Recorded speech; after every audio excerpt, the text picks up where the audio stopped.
I'm using a throwaway as this is causing major issues in our family right now and I don't want anyone involved finding my main account. Names changed for privacy. This is a long post but I need to give proper background so everyone understands how we got here. I, 36F, met Penelope in high school when we were both 17. She was already out and proud while I was still deep in the closet, mostly because my family was somewhat traditional. Penelope and I became close friends first, but there was always something more between us. I spent those early years struggling with my identity while watching her live her truth openly. She never pushed me to come out, just supported me through everything. When I finally came out at 21, my family had mixed reactions. Mom was uncomfortable at first but came around eventually. Dad surprised everyone by being immediately supportive. He said he'd suspected for years and was just waiting for me to be ready to tell him. Sarah was only 12 then and didn't really understand, but she grew up knowing Penelope as part of our family. Penelope and I got married in 2019 after being together for 15 years. We wanted kids but weren't sure how to go about it until life made that decision for us in the most tragic way. Penelope's best friend Tess became pregnant in 2020. She was single and scared but determined to keep the baby. Penelope supported her through everything, went to every appointment, helped set up the nursery, was even in the delivery room when Jack was born. Tess was an amazing mom to Jack for his first year. What none of us knew was that she had an undiagnosed heart condition. In 2021, she went to sleep one night and never woke up. Penelope was the one who found them, Jack alone in his crib, crying and hungry, and Tess in her bed. I'll never forget her phone call to me that day. She was hysterical, trying to care for Jack while waiting for the paramedics. The image still haunts her. We adopted Jack as Tess had no family able to take him. Her parents had passed away years ago, and her only sister was dealing with addiction issues. We raise him as our own but keep Tess's memory alive. He has photos of her in his room and knows she's his first mommy who lives in heaven now. Now about Sarah and Steve. My sister met him at university 8 years ago. She was 19, and he was 20. From the first time we met him, something felt off. He has this way of making subtle digs at people while maintaining plausible deniability.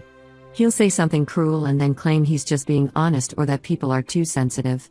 For example, at their first family dinner with us, he commented on how Penelope and I wouldn't know what real parenting was like since we couldn't have our own kids. This was before Jack, and we were struggling with fertility decisions at the time. When Penelope got upset, he said he was just stating facts and that we were being oversensitive. My dad can't stand him. There have been countless incidents where Steve has made inappropriate comments about Dad's age or questioned his decisions about retirement. Penelope usually ignores him, but occasionally she'll respond with clever comebacks that make Dad laugh. Like when Steve complained about Dad's new car being too expensive for a retiree, Penelope asked if Steve was worried about his inheritance already. Mom tries to keep the peace by changing the subject whenever Steve starts up. My grandparents hate him too, but they're old school and believe in being polite to guests. Even they have their limits though, especially my granddad who's normally the quietest person I know. Last weekend was rough as it was the anniversary of Tess's death. Penelope, Jack, and I visited her grave on Saturday. Penelope always struggles this time of year, but she tries to stay strong for Jack. She sat by the grave telling Jack stories about his first mom while I watched them from a distance, giving them space. On Sunday, we had our regular family gathering at my parents' house. These happen every few months as a way to keep everyone connected. Usually, they're pleasant enough as long as Steve behaves himself. Penelope was still quiet from the previous day, and my dad noticed. They've always had a special bond. He treats her like another daughter. They went for a walk together, something they often do when either of them needs to talk. Steve apparently took issue with this. He demanded to know why he wasn't invited on their walk, acting like a child excluded from a game. I explained about Tess's anniversary and how Penelope was having a hard time. His response was that she should be over it by now since it had been 3 years. My granddad, who rarely speaks up, said that his best friend had died 20 years ago and he still had days where the loss felt fresh. Steve shut up then, but you could tell he was seething. When Penelope and Dad returned, she seemed better. We all sat down for our late lunch, and things were going fine until Steve tried to insert himself into Penelope's conversation with my granddad about Christmas markets. When they didn't immediately include him in their plans, he exploded. He shouted across the table about how Penelope was manipulating everyone with her grief, that she was getting all the attention because her friend died 3 years ago, and that we all needed to get over it. He even threw in a few swear words, which my grandparents hate. The whole table went silent. I expected Penelope to lose it. She's usually calm but protective of Tess's memory. Instead, She looked at him with this eerily calm expression and said they hadn't even been talking about Tess, just making plans for the Christmas markets. Then she absolutely destroyed him. She told him that everyone in the family hates him because he's toxic and narcissistic. That family gatherings are actually enjoyable when he can't make it. She pointed out that he has no friends outside of Sarah, and even his own family can't stand to be around him. The final blow was when she said that Tess had made more impact in her 32 years than Steve could in 150, and that Tess's funeral was packed with people who loved her while he'd be lucky if Sarah showed up at his. After that bombshell, Penelope went to the garden and I followed. My dad made Sarah and Steve leave, which was the right call. When we came back inside, Penelope apologized to everyone for losing her composure, but nobody except Mom thought she needed to apologize. Dad even made a joke about a lesbian being the one to tell him straight, which broke the tension and got everyone laughing. Yesterday, Sarah called demanding an apology from Penelope, threatening that she and Steve wouldn't come to Christmas otherwise. I reminded her we wouldn't be there anyway as we're spending it with Penelope's mom this year. She got really upset, insisting Penelope was out of line and needed to apologize. I refused, telling her I agreed with everything Penelope said. Today, Dad called asking if Penelope's mom would mind extra guests for Christmas. Apparently, Sarah had called Mom ranting, and Mom told Dad to make Penelope apologize. They had a huge fight about it, and now Dad's refusing to spend Christmas with Steve, even if it means damaging his relationship with Sarah. My granddad's joining us too. Mom's furious, saying Dad and Penelope are destroying the family. Penelope offered to apologize just to keep peace in the family, but I told her absolutely not. Everything she said was true, and I'm tired of everyone walking on eggshells around Steve just because Sarah loves him. I need advice from anyone who's dealt with toxic family members. How do we move forward from here? I can't see any way to make this work without someone getting hurt. Update 1: I never expected things to escalate this badly, but here we are. The situation has gotten much worse, and I need to share what happened last night. Since my last post, the family has been in complete chaos. Sarah has been sending endless texts to everyone, switching between guilt-tripping and angry accusations. She sent messages to our entire extended family about how Penelope disrespected Steve and how I'm choosing my wife over my own sister. Mom has been calling daily, leaving voicemails about how we're tearing the family apart during the holidays. Dad and Granddad have been amazing through all this. They've been shutting down anyone who tries to pressure us into apologizing to Steve. Dad even went off on Mom when she suggested that maybe Penelope was still unstable from Tessa's death, and that's why she lashed out at Steve. He told her she was being cruel and that she needed to stop enabling Steve's behavior. Last night everything came to a head. Penelope and I were home with Jack, having a quiet evening. Penelope was on the floor playing blocks with him while I was in the kitchen making dinner. Around 7 p.m., there was aggressive knocking at our door. Before I could even reach it, I heard Sarah's voice demanding we open up. I looked through the peephole and saw both Sarah and Steve standing there. I opened the door but kept the security chain on. Sarah immediately started crying, saying we needed to talk this out as a family. I told them this wasn't the time or place, and they needed to leave. Steve then did something I never expected. He literally shoulder-checked the door, breaking the security chain. The noise scared Jack, who started crying. Penelope immediately took him upstairs to his room while I pulled out my phone to call the police. Steve barged into our living room, shouting about how Penelope had ruined everything. He was red-faced and looked like he'd been drinking. Sarah followed him in, still crying and saying we just needed to talk. I was simultaneously trying to call the police and my dad, who lives just 10 minutes away. Steve started ranting about how Penelope had humiliated him in front of everyone, how she'd turned the family against him, and how we were discriminating against him because he was straight. He threatened to sue us for defamation and said he'd make sure everyone knew what kind of person Penelope really was. The whole time, Sarah just stood there wringing her hands and occasionally saying, "Steve, please calm down," in this weak voice that made me want to shake her. This was my little sister, who used to come to me for everything, and now she was just standing there while her boyfriend terrorized my family. What really got me was when Steve started shouting up the stairs, telling Penelope to come down and face him like a real man. The blatant homophobia in his words just confirmed everything Penelope had said about him at the family gathering. I could hear Jack crying upstairs and Penelope trying to comfort him, which made me even angrier. Dad arrived before the police. The moment he walked in and saw Steve screaming up our stairs, something in him snapped. Dad might be 62, but he still goes to the gym 3 times a week. He grabbed Steve by the collar and literally dragged him out of our house.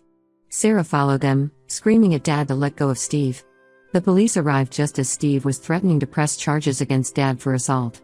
They took statements from everyone, and when they heard how Steve had broken in and was screaming at my wife and child, they asked if we wanted to press charges. We didn't hesitate to say yes. We're filing for a restraining order first thing tomorrow. The police officer suggested we gather any previous threatening messages or emails from Steve to support our case. They also documented the damage to our door. After everyone left, Mom showed up. Instead of asking if we were owed Penelope or how Jack was doing, she immediately started berating us for involving the police. She said we were overreacting and that Steve was just emotional and trying to make things right. When I asked how she knew where we lived, we'd moved recently and deliberately hadn't shared our new address with Sarah, she admitted she'd given it to them. I was furious.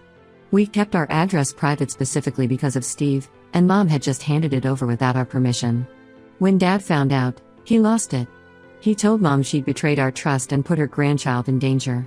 Mom tried to defend herself, saying she was just trying to help them patch things up, but Dad wasn't having it. Now the family is completely split. Dad, Granddad, and Penelope's family are firmly on our side. Mom, Sarah, and a few of our aunts are saying we're being dramatic and should just apologize to keep the peace. They keep insisting that Steve has changed and deserves another chance, completely ignoring the fact that he just broke into our home and terrified our child. We've installed security cameras and changed all our locks. Jack is now afraid to be downstairs alone and gets scared whenever someone knocks on the door. He keeps asking if the angry man is coming back. It breaks my heart to see him like this. Penelope is blaming herself, saying if she hadn't confronted Steve at the family gathering, none of this would have happened. I keep telling her she did nothing wrong. Steve is the one who couldn't handle being called out on his behavior. Dad says the same thing, but I can see this is weighing heavily on her. I've blocked Sarah and Mom's numbers for now, and we're speaking to them only through our lawyer about the restraining order. The whole situation is a mess, and I can't believe it's gotten to this point. How did we go from a family disagreement to having to file police reports and restraining orders? I'm dreading the holidays now, even though we're spending them with Penelope's family. The whole situation just feels surreal. Update 2: I need to share some shocking developments in our family situation. What started as drama over Steve's behavior has uncovered something much darker, and now I understand why Mom was so desperate to keep Steve happy. 2 weeks ago, Dad was going through their joint accounts to prepare for tax season when he noticed large unexplained withdrawals over the past 2 years. When he confronted Mom about it, she broke down and revealed everything. She's been gambling for the past 3 years, mostly online poker and sports betting. She's deep in debt. We're talking about nearly $50,000. The worst part? Steve found out about her gambling about 2 years ago. Instead of telling anyone, he started lending her money to cover her losses. He'd give her a few thousand here and there, always making sure to document everything with promissory notes. Mom kept accepting his help, thinking she'd win it back eventually. Now he basically owns her, threatening to demand immediate repayment if she doesn't help him fix things with the family. This explains why Mom was so insistent on us apologizing to Steve, why she gave him our new address, and why she's been defending his behavior. She's terrified he'll expose her gambling or demand all the money back at once. Dad is devastated. They've been married for 40 years, and she's been lying to him for years. Sarah found out about this at the same time we did. She came to our house yesterday, alone this time, crying and apologizing. Apparently, she knew Steve was lending Mom money but thought it was for home repairs. She had no idea about the gambling or how Steve was using it as leverage. Finding out that her boyfriend was essentially blackmailing her mother has finally opened her eyes to who he really is. The restraining order was granted last month, but Steve keeps finding ways around it.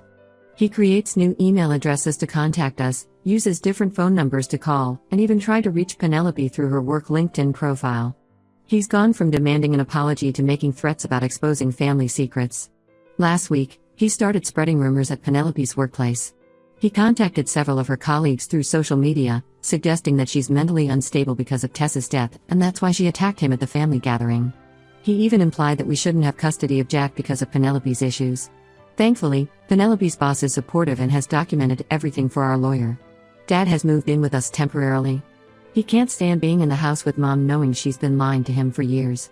He's talking about divorce, something I never thought I'd hear from my parents. The gambling and lies are bad enough, but giving Steve ammunition to use against the family was the final straw for him. Granddad has been our rock through all of this. He comes over almost every day to spend time with Jack, taking him to the park or reading stories. Jack adores him, and it's helping him feel secure again after Steve's break-in. The other day, Granddad got emotional and told me that in all his years, he's never seen someone cause as much damage to a family as Steve has. Mom tried to come by last week to explain herself, but we wouldn't let her in. She's still more worried about Steve exposing her gambling than about what she's done to the family. She left a long letter in our mailbox, mostly justifying her actions and begging us not to let Dad divorce her. She barely mentioned Jack or how her actions put him in danger when she gave Steve our address. Sarah is staying with friends right now, saying she needs time to think about her relationship with Steve. She's finally seeing all the red flags we tried to point out over the years. The way he isolated her from her friends, how he always needed to be the center of attention, how he used information as leverage against people. I feel like I'm watching my family implode, but at the same time, I'm relieved that the truth is finally coming out. All those years of Steve's toxic behavior, and it turns out he was even worse than we thought. He wasn't just a rude, attention-seeking bully, he was actively manipulating and blackmailing our mother. Penelope is handling everything with incredible grace, but I know this is hard on her. The stuff Steve's saying about her mental health and Tess is particularly cruel. She started documenting everything in case we need to take legal action beyond the restraining order. Dad's meeting with a divorce lawyer next week. He says he can forgive the gambling, but he can't forgive Mom choosing to protect Steve over her own grandchild's safety.